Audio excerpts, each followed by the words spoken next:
بسم اللہ الرحمن الرحیم۔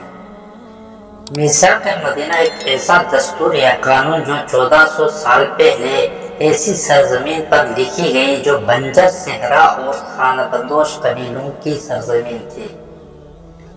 یہ معاہدہ رسول اللہ صلی اللہ علیہ وآلہ وسلم نے آل یہود سے کیوں کیا تھا، اس کا مقصد کیا تھا، اور اس میثاق میں ایسی کون سی خصوصیت تھی کہ دنیا کا سب سے بڑا ادارہ UN نے بھی جب قانون بنانا چاہا تو اس میثاق سے مدد لینی پڑی۔ ہجرت مدینہ کے بعد نبی کریم حضرت محمد صلی اللہ علیہ وآلہ وسلم نے اسلامی ریاست کے قیام کی طرف توجہ دیا۔ شہر مدینہ میں انصار یعنی اوس و خزرج کے علاوہ یہودیوں کے قبیلے بھی آباد تھے۔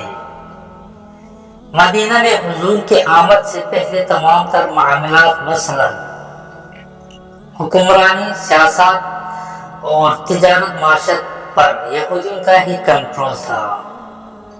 کہتے ہیں کہ مدینہ میں رہنے والے آل یہود پہلے سے واقف تھے کہ کوہ فارا کی طرف سے ایک پیغمبر آنے والا ہے جو دنیا کا مسیحا اور رہنما ہوگا، اور وہ اس پیغمبر کا انتظار کئی عرصے سے کر رہے تھے۔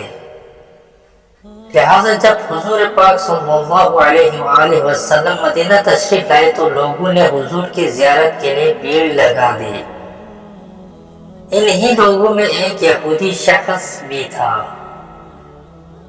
جب اس نے حضرت محمد صلی اللہ علیہ وآلہ وسلم کے چہرے مبارک کی طرف دیکھا تو یہ کہنے پر مجبور ہو گیا کہ یہ شخص جھوٹا نہیں ہو سکتا۔ اس یہودی کا نام عبداللہ ابن سلام تھا۔ چند دنوں کے بعد عبداللہ ابن سلام نبی صلی اللہ علیہ وآلہ وسلم کی خدمت میں حاضر ہوئے اور آپ سے 3 سوالات کیے۔ حضور نے جب ان تینوں سوالات کا جواب بذریعہ وحی بالکل صحیح دیا تو عبداللہ ابن سلام بول اٹھے کہ میں گواہی دیتا ہوں کہ آپ اللہ کے رسول ہیں۔ پھر ابن سلام نے کہا، یا رسول اللہ، یہود انتہائی جھوٹی قوم ہے، اگر انہیں میرے اسلام قبول کرنے کا علم ہو گیا تو مجھ پر طرح طرح کی تہمت لگانا شروع کر دیں گے۔ لہذا جب کچھ یہودی حضور کے پاس آئے تو حضور نے ان سے پوچھا کہ تم میں عبداللہ ابن سلام کیسا آدمی ہے؟ اس وقت عبداللہ ابن سلام خیمے کے اندر بیٹھے تھے۔ ان یہودیوں نے کہا، وہ ہم میں سب سے بڑے عالم کے بیٹے اور ہم میں سب سے بہترین شخص ہے۔ نبی نے فرمایا، اگر عبداللہ ابن سلام مسلمان ہو جائے تو تمہارا کیا خیال ہے؟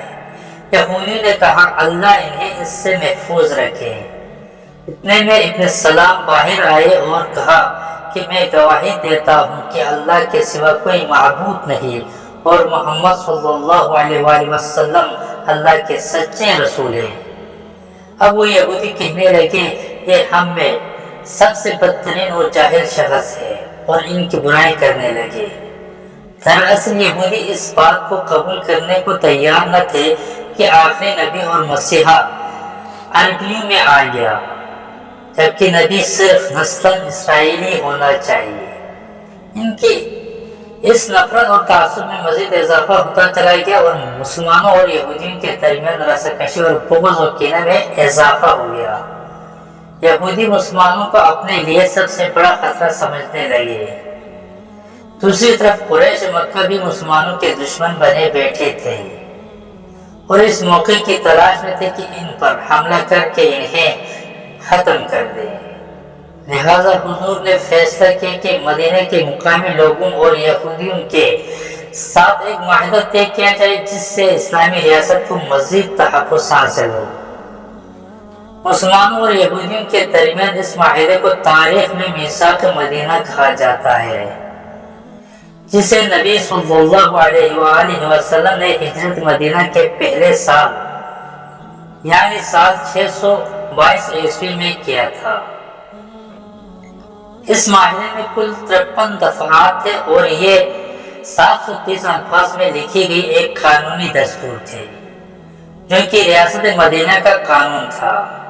اس معاہدے کی پوری تفصیل کتب تاریخ میں ملتی ہے، مگر اس کے باوجود مغربی مصنفین اسے نظر انداز کرنے کی ایک ناکام کوشش کرتے ہیں۔ میثاق مدینہ پہلا بین الاقوامی معاہدہ یعنی انٹرنیشنل ٹریٹی ہے۔ بعض مورخین میگنا کارٹا کو دنیا کا پہلا معاہدہ قرار دیتے ہیں، جو کہ سال 1215 میں شاہ انگلینڈ نے کیا تھا، جبکہ حضور پاک نے میثاق مدینہ میگنا کارٹا سے 600 سال پہلے ہی لکھا تھا۔ اس وقت مدینہ میں یہودیوں کے 3 قبیلے آباد تھے، جن کے نام بنو خنوقہ، بنو نذیر اور بنو قریظہ تھا۔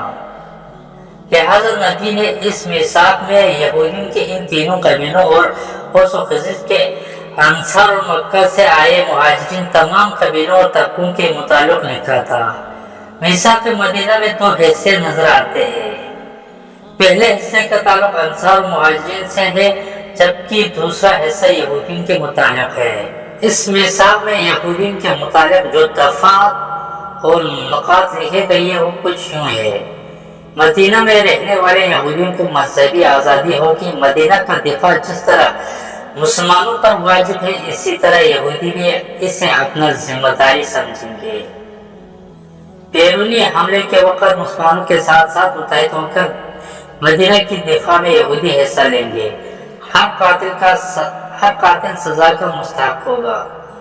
مسلمان کے قتل ناحق پر اگر ورثہ رضامندی سے خون بہا لینے پر آمدن نہ ہو تو قاتل کو جلاد کے حوالے کیا جائے گا۔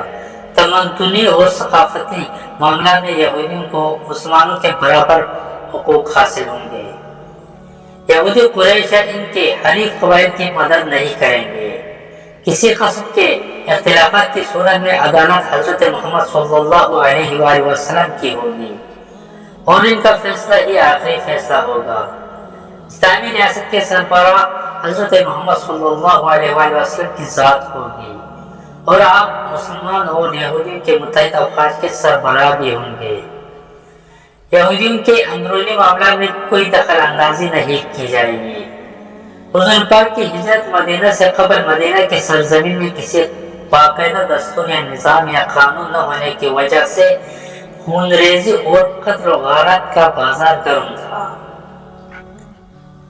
جس میں کسی انسان کی عزت و آبرو، جان و مال کی حفاظت اور اس کی مذہبی و روایتی رسم و رواج اور ثقافت کی تحفظ کی کوئی ضمانت نہیں تھی، خواہ وہ انصار قبائل اوس و خزرج ہوں یا یہودیوں کے قبیلے ہوں۔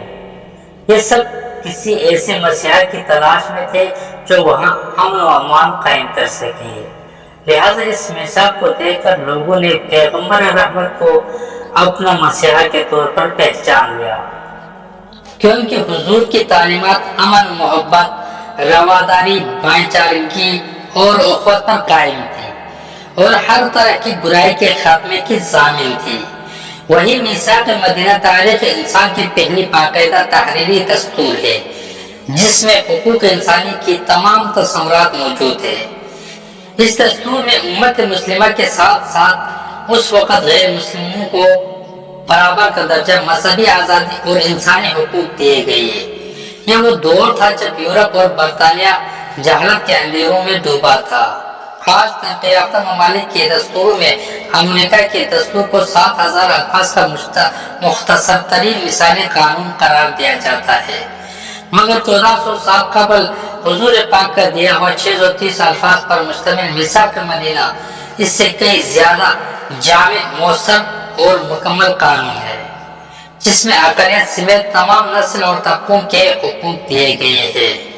میثاق مدینہ کی اہمیت کا اندازہ اس بات سے لگایا جا سکتا ہے کہ اس میثاق کا بیشتر حصہ پورے متن کے ساتھ شاہکارنہ ڈوم کے دستور، جس سے 1037 عیسوی میں لکھا گیا تھا، اس میں نقل کیا گیا ہے۔ شاہ الفانسو نہم کے قانون میں بھی، جو سال 1188 میں لکھی گئی ہے، اس میثاق کی پیروی کی گئی ہے۔ برطانوی پارلیمنٹ کے قانون کو بھی سال 1355 میں اس میثاق کو دیکھ کر بنایا گیا، یہاں تک کہ UNO یعنی اقوام متحدہ کے حقوق انسانی کے لیے جو منشور سال 1948 میں طے کیا گیا، اس میں بھی میثاق مدینہ کی بہت سی باتیں عمل میں لائی گئی تھی، لیکن دنیا بھر کے جدید ترین دستور یا قانون آج بھی حضرت محمد صلی اللہ علیہ وآلہ وسلم کے لکھے گئے اس معاہدے کا مقابلہ نہیں کر سکتی۔ والسلام علیکم ورحمۃ اللہ وبرکاتہ۔